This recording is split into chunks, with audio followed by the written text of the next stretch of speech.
ГСП онлайн. Городские новости сейчас.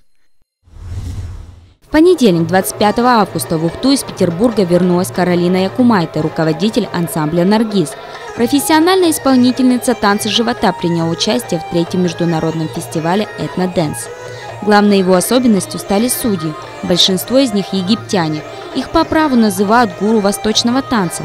Проходил праздник с 18 по 25 августа и собрал более 200 танцоров из 7 стран.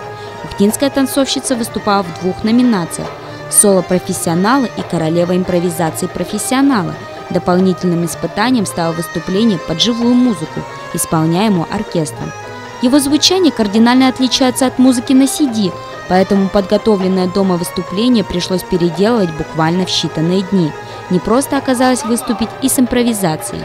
Номинация «Королева импровизации», в которой я участвовала, интересна тем, что ты выходишь, ты абсолютно не знаешь, что тебе оркестр будет играть. Это абсолютная импровизация, да? То есть ты должен не только как-то правильно подобрать, быстро сориентироваться, подобрать и технику, быстро придумать какой-то танец, но еще и эмоционально выразить все, чтобы и актерское мастерство было присутствовало.